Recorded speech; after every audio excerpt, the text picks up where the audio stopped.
as a Calypsonian, somebody who follows the season, follows vibes in St. Lucia, Right. how different was this year to you? This year, I think Calypsonians were stifled in terms of expressing themselves because we look forward for this season. We look forward for this time of year so we can express ourselves because, especially a person like me, I love to sing social commentary. And this season has hampered my progress in terms of being the voice of the people, to express myself, being on stage. I love to sing for the people because I'm like a journalist to share the message with them, and I've been unfortunate due to COVID-19, I've not been able to achieve this. But I still try my best to put my music out there so that people can enjoy it. And to me, as long as the fans have the music and they enjoy it, that's all listen to me. So do you think that politicians are getting away with things this year because they don't have Calypsonians on the case? Yes, politicians have escaped the raft of our voices and our messages, because this year would have been one of the best years, I think, in Calypso in St. Lucia, because I know there's lots of content, and Calypsonians were gearing up, and politicians, you're lucky. Calypso, you're lucky. So talk to us about the song you did tonight. Yes, horseshit development. This has been a very hot topic throughout from the 2016 after this government, United Workers Party formed government. By the time they entered, about 2 weeks, they signed the contract with DSH, and this has been a hot topic up to now, because at the end of the day, we saw the voice of the people said they gave priority to horses than people, and I just felt that it was fitting for this topic to be put out there for the people, because we have suffered due to healthcare, and people really want healthcare, and we see horses have stable and air condition, and we do not have that as St. Lucians. So I believe this song was fitting because it has been dominated through the entire 4 years of this administration. So as a Calypsonian yourself and a writer, because of this year, did you do less writing, or were you still very, very active in terms of writing? Very, very active, because I can simply say to you, we were ready since in February. Very ready. We have 2 songs. In fact, we have at least 4 songs, but we have a song called Vision 2020. This one would have been something the Calypso fans would have enjoyed. But we just decided let's go for horseshit development, because, as I said, it is one of the topics that people would have enjoyed. It has dominated the political airwaves in St. Lucia. Talk to us about the initiative by Balance Inc. for this year.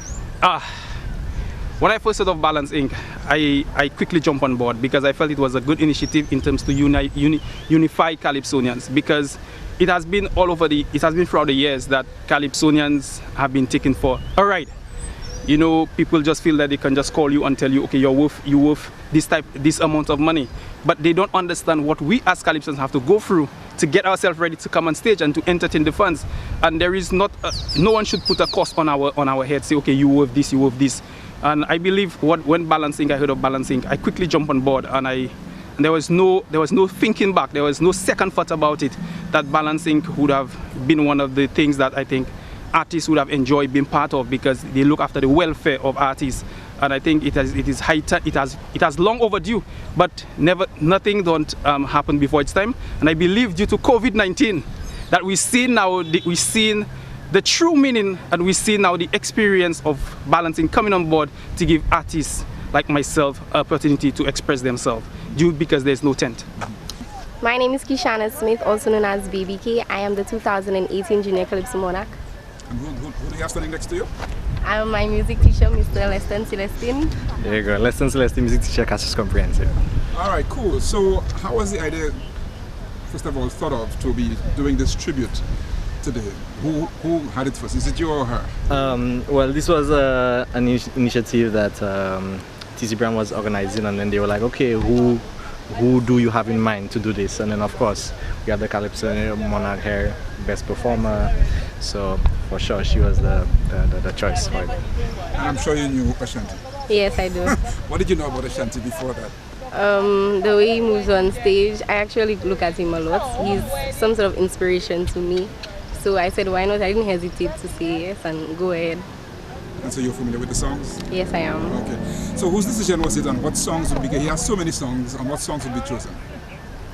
Was it your music teacher? Well, yeah, we had to choose some of the highlights of Ashanti. So which ones that persons know. So for sure, population and Mali, we had to be a part of that.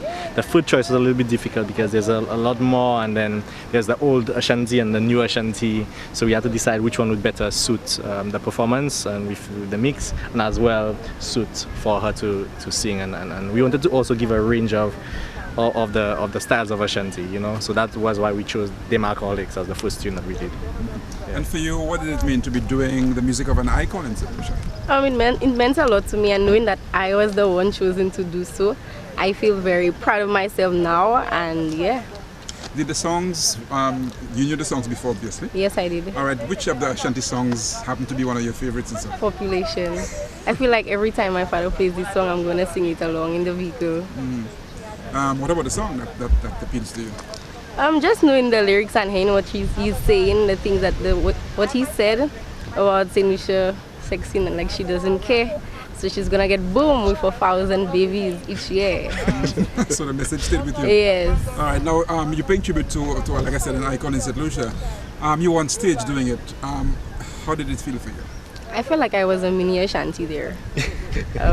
So yeah, you know, I just embodied him and tried to look at a lot of his performances and just try to pick up from that so that I can do my best on stage.